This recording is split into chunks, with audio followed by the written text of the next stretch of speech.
Go inside the Crimson Tide with your hosts Rodney Orr and Gary Harris, keeping you informed on everything Alabama. And now, Tider Insider TV.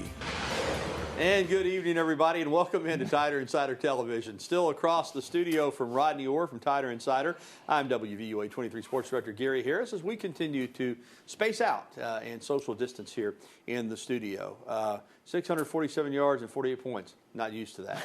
Alabama defeated Lane Kiffin and the Ole Miss Rebels, though that's the good news. 63-48 on Saturday night in Oxford.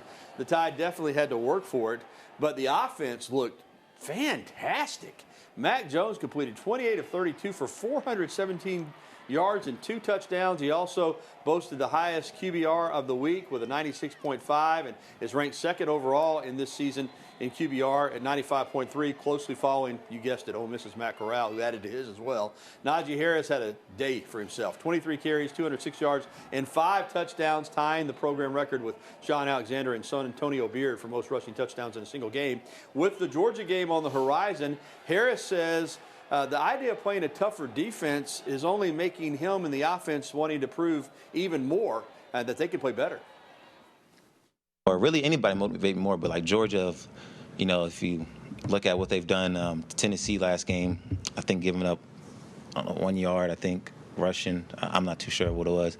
But that just motivates me more because, you know, that's just, you know that, like, when you line up against them, like, on the opposite side of the ball, it's straight dudes out there, like, it's dogs, really. All right, Ronnie, and let's start with the good, and that's clearly the offense. As much as that incredible performance that they had was overshadowed by an inept night by the defense, it shouldn't be. I mean, you go for over 700 yards of offense, you go for 63 points, probably would have had another touchdown. Najee's only career fumble happened when he was stopped and they didn't blow the whistle and the guy jerked the ball out on the 1 yard line. Of course, Ole Miss went down and scored. But offensively, I don't know that it could have been much better the other night. Well, what they scored, 9 straight possessions? Yeah. Isn't that right? I mean, that's amazing. Yeah. Again, that was, look, Ole Miss's defense is horrendous, okay? We talked about that. But still, to go in and play the way Alabama played offense, Gary, was, I mean, just incredible. What Mac Jones did, Najee Harris, the offensive line, Brian Robinson, how about him? I mean, he had probably his best game perhaps since he's been here. 10 carries, I think it was 76 yards. So maybe, just maybe, Alabama's getting that 1-2 punch going at running back in the running game. And if that's true, Gary, then all of a sudden you're talking about Bama getting the running game going. They've got Devontae Smith, Jalen Waddle, John Mechie, Miller Forrestall, Mac Jones, all of these weapons with that offensive line. Man, this is going to be a very, very difficult offense to deal with. Yeah, and a shout-out to the special teams and Ben Davis because Ole Miss blinked a little bit. After a high snap, they went for a field goal instead of going for it on 4th down. Lane knew he had to try to steal a possession. It's one thing to know the onside kick is coming. It's another thing to get on it. And, you know, the kicker got his hands on it. I'm not sure it went 10 yards, but Ben Davis pounced on that thing. That's a big play in the game, Ronnie. If Ole Miss gets the ball there, who knows? Yeah, huge. And he may have touched it a little early there. I thought he did, actually. You never know if they would have called it. I'm not really sure. But hey, listen, the key is right there is Ben didn't stand around and watch it, Gary. He fell on it when he saw it, got on the ball quickly. That was a huge play, no question. All right, now to the bad. Even though it was a 15-point win for the Tide, the defense was lost. And they rank right now 62nd out of 76 teams that are currently playing. Through 3 games and 236 plays, they've allowed 1,419 yards and 11 touchdowns. They also allow 6.01 yards per play. But most of it came in this game. It was brutal. They gave up 268 yards rushing and 4 touchdowns against the Rebels, 2 100-yard rushers. Corral picked them apart. The tight end just had a career day. You know, I don't know really what to say. I mean, I'm not trying to paint a dismal picture here, but, you know, the only time Battle hit anybody all night, he got ejected for targeting. You know, it was a bad performance. Yeah, it was really bad. Look, you give up, Gary, I think they missed 27 tackles in the game, if I'm not mistaken. That's, you know, you're not going to win like that. They were in position a lot of times to make some plays, some sacks. You know, they took bad angles. You know, they didn't break down sometime when they had an opportunity to make a tackle. Guys ran through tackles. You name any scenario, any way a guy can miss a tackle, it happened. I think that's obviously, first and foremost, they have to get that cleaned up.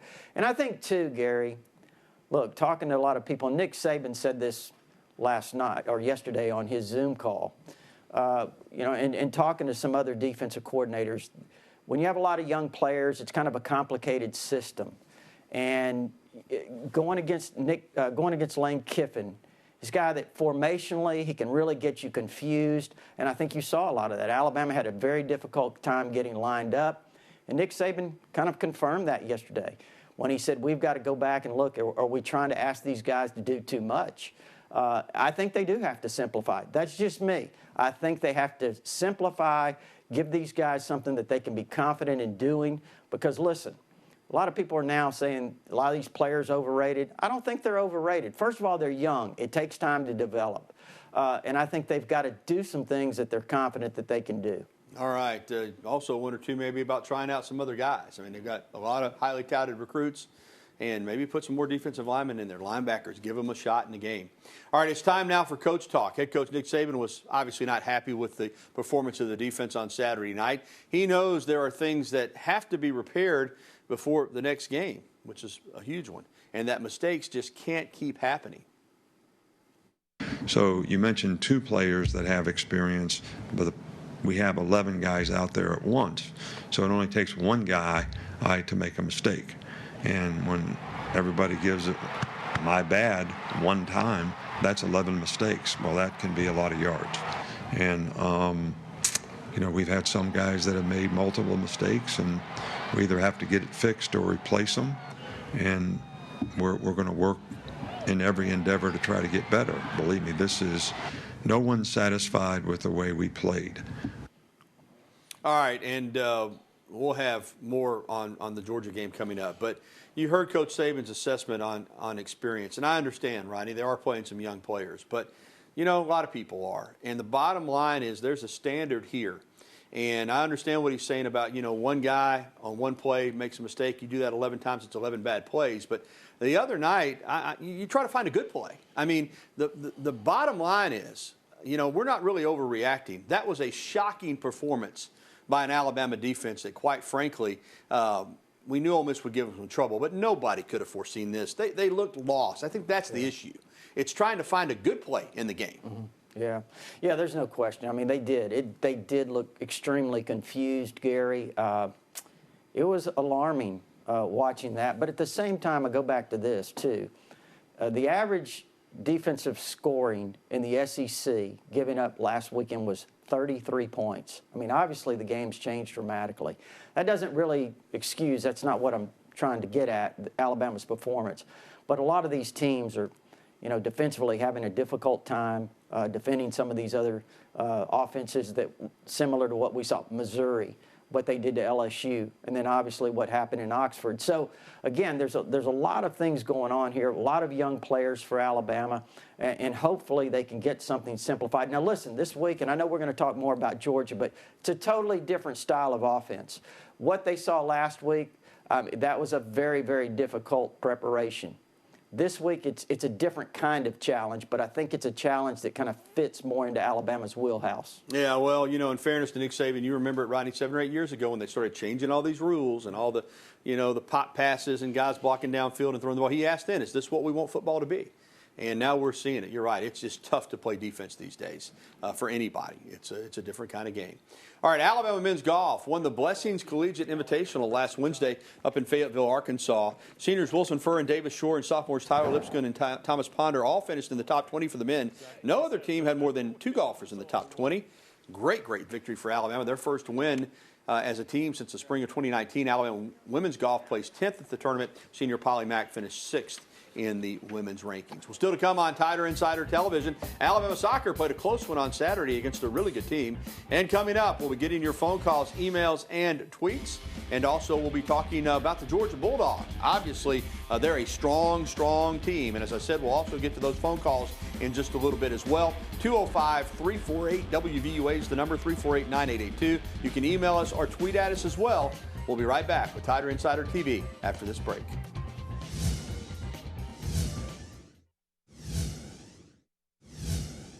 Well, what's made them succeed well is players. They've got really good players. Sark does a great job of implementing a system that the kids can execute. It's based on really hard guys to cover outside. They've got, one of probably the best back in the country, if not one of the best backs in the country. Najee runs the ball really hard, and they're massive up front. So offensively, they're not built like some of these teams that go tempo the whole time. And welcome back to TITV. I'm Gary Harris, sitting across the studio from Rodney Orr. And I think Kirby's right. Alabama can still get physical with you on offense. One thing is for sure, Saturday's game at Bryant-Denny Stadium will be strength on strength. 1 month into the season, Georgia's defense, I don't think is it only clear that they're the best in the conference. I think they're the best in the country, and I don't think it's close. They're first in run defense, just 38 rush yards a game.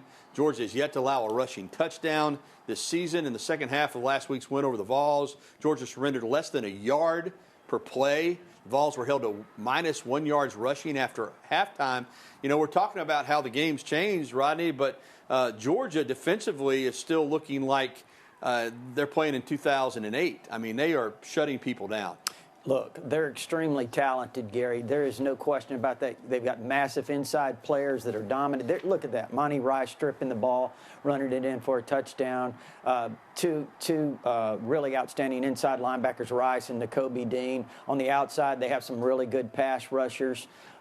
In the secondary, they're very physical. Two good corners. I think Stokes is outstanding. I also think Tyson Campbell's really progressed over the last few years. Richard LeCount in the secondary as a safety, is an outstanding player. So there's no question that they're really, really good, Gary. Now, I will say this, too.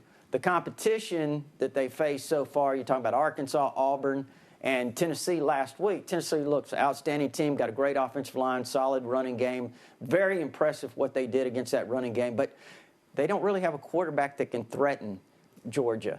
A defense like Georgia's. Their wide receivers are good, but they're not Waddle, Devontae Smith, John Mechie, although they did hit a couple of deep balls on Georgia in that game. So I do think when you look at this, listen, Georgia's defense is the real deal. There's no question about that. But they haven't faced an offense like Alabama either. So I think it's a great matchup. When you talk about Alabama's offense versus Georgia's defense, probably the best offense in the nation versus the best defense in the nation.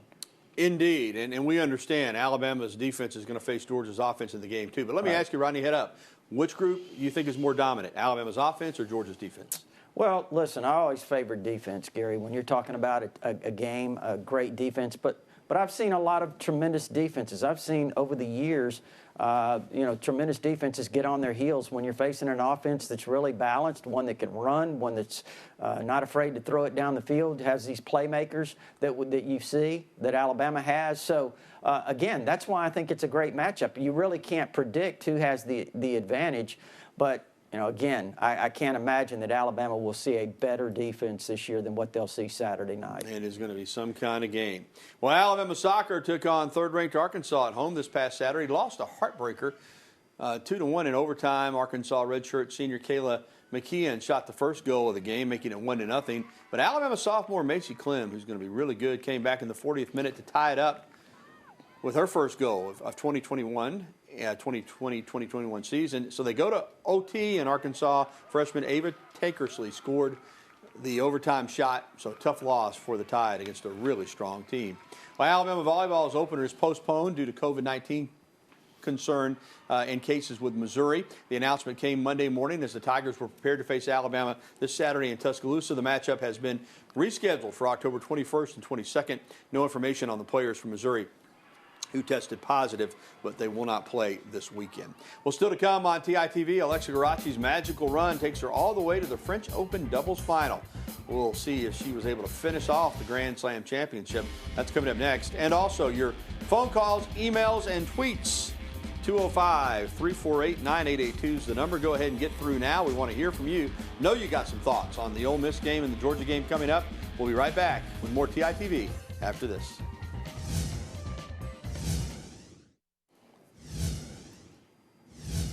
Former Alabama tennis star Alexa Garaci fell just short of capturing a Grand Slam title. Garaci and partner Desiree Krajcik lost in the women's doubles final at the French Open. Tough match, 6-4, 7-5. Garaci is the first Alabama women's tennis player to reach the finals of a Grand Slam event. After a French Open run, she has really moved up in the rankings. Good for her. Close. That's pretty impressive, to say the least. All right, welcome back into Tider Insider TV. Along with Rodney Orr, I'm Gary Harris. It's time to go out to the phone lines here on the program at 205-348-9882. And let's welcome in Sammy from up in Walker County. You're first up, Sammy. How are you doing? Hey, Gary, Rodney. Thanks, guys. Great job as always. Everybody knows Georgia got the best defense in the SEC, probably the nation, like you said there, Gary. But let me say this, and I mean it sincerely, not sarcastically. And think about it. Okay.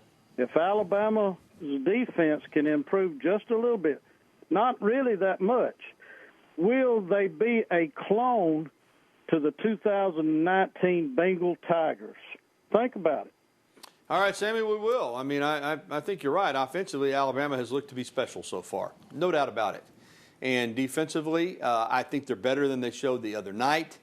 Having said that, it's hard for me to answer that. I will say this. That LSU team, now look what they're doing this year. It's how hard it is to follow up a great team. But that LSU team last year was special. And defensively, that was a team that made plays when it had to make them to win games. And we'll see if this Alabama team is able to do that, Rodney, going forward. But I see where he's going with the offenses being so prolific. But that LSU team, they had a tendency to get a stop in a game when they had to get it. And we'll see if Alabama's going to be able to do that. Yeah, they really did. And Dave Aranda obviously was very, very good, Gary. But let's think about this. A lot of this right now is perception based on what we saw against Ole Miss. Last week, Texas A&M, a lot of people were saying Alabama's dominant again. Texas A&M goes out and beats Florida. Alabama doesn't play as well this week against Ole Miss, and then all of a sudden everything's changed. This is kind of a week-to-week deal. So I understand what Sammy's saying from the standpoint of let's see how this defense develops, continues to develop. Certainly that wasn't encouraging the other night, but again, they're not going to see a lot of offenses like they saw at Ole Miss. So let's hope that they take a step starting this Saturday. Yeah, let's hope they do improve. That's the whole idea of football, is to get better as you go. All right, let's go over to Bluff Park and talk to Rick. Hey, Rick. Rick, you with us? Rick. All right, we'll check on getting back to Rick, because I know Rick doesn't hang up when he calls in. Let's go to an email. Maybe we can get Rick back on the line, because I don't know what happened there. All right, this is a Twitter, actually, from Goal Line Stand on Twitter. How Alabama's defense stopped Georgia's running game. Great question. I think that, again, I don't want to take anything away from Georgia. They're a better team than Ole Miss. They're a much better team than Ole Miss. However, offensively, they don't offer nearly as much sophistication and from a scheme standpoint than Ole Miss did, Rodney. And I think Alabama's defense is going to match up better against the Georgia offense than it did Ole Miss. Yeah, the Ole Miss does so many different things. And listen, Stetson Bennett, the Georgia quarterback, has done a tremendous job kind of steadying the ship for them. But he's not Matt Corral. He's not nearly as athletic.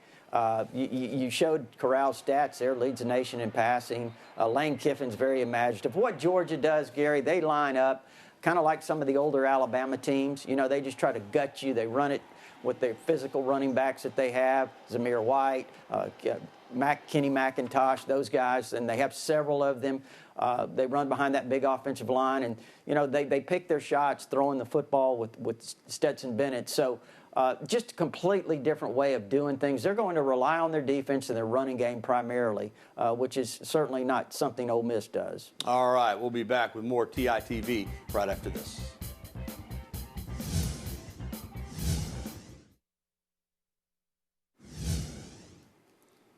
Been a tough go lately for former Bama golfer Trey Mullinex. He was on the PGA Tour. He got hit in the head by a golf ball by an amateur partner in a Pro-Am. Had some vertigo, some headaches, but he came back to win the Korn Ferry Tour event this past weekend. Look at that 40-footer he rolled in on 16. So back in the winner's circle. Good news for Trey Mullinex. All right, let's get right back out on the phone lines. Johnny from Bessemer is with us. Hey, Johnny, go ahead. Gary, what's going on, brother? Hey, brother. Hey, man, I want Alabama to beat Georgia Saturday, man. We got to take Georgia down Saturday. We don't. We done, brother. I hear you. Later, Dale. I'll tell you later, brother. All right, I know you wanted to win. I'm going to say this, John, and I'm not making any excuses. I'm just being honest. The winner in this game is in great shape. The loser of this game can still control their own destiny. So you want to win the game, Rodney. Real quick thought on that, though. If you don't, for whichever team doesn't, they've still got a clear path to Atlanta. Yeah, I mean, we could see them a couple of times this year. Gary, I was even thinking today, what is the possibility of them playing 3 times this year? Think about that. If they could obviously play this weekend, they could play in the SEC championship game. What if both of them were to make the playoffs? If they split those 2 games, what if both of them were to make the playoffs? I mean, that would be crazy. That would be something else. Thanks for the phone calls. Thanks for the emails tonight. We are going to come back and make our predictions on who we think will win the game between Alabama and Georgia. I've been back and forth, man. I've been really stressed over this, but we'll have our predictions coming up here on TITV. I love these kind of stories. Cleveland Browns rookie offensive tackle Jedrick Wills, of course, played at Alabama, was a great player. First-round draft pick. He gets the money. What does he do? He buys his mom a new Lexus, man. You got to love that. Take care of mom. And I tell you what, Browns are off to a 4-1 start, and he has had a great year so far and giving back. All right, welcome back to TITV. It's prediction time, as always. Rodney, we'll start with you. Wow. Well, you know, Gary, I think obviously this is right now the game of the year in college football, obviously, and with Georgia coming to Tuscaloosa. And I'm like you. I've gone back and forth. This is a tough pick for me. But I really think right now, Gary, that Georgia may be the better team. We'll see. But I'm going to go with Alabama, 24-20. Well, when I was watching the game, Alabama-Ole Miss game, I was over at Billy's Sports Grill in Northport Saturday night watching the game with some friends, and I said I'm going to pick Georgia after watching this performance. You know, but Alabama is at home. I do think this is a better matchup for the Alabama defense. I am worried about Georgia's defense getting pressure on Mac, forcing turnovers. And I think Alabama's got to score some points. I think they got to get this thing into the 30s, but I think they will. I just can't pick against the Tide with Saban going up against one of his former assistants. Yeah, I got a little bit of a shootout. I think Georgia's going to score some too, 34-31. We'll find out on Saturday. Of course, ESPN Game Day is going to be here. It's going to be different with no fans, but it's still going to be a big game. All right, that's going to do it for the show. You can catch a replay tonight at 10:30 or anytime at WVUA23.com. For Rodney Orr, I'm Gary Harris. Good night, everybody.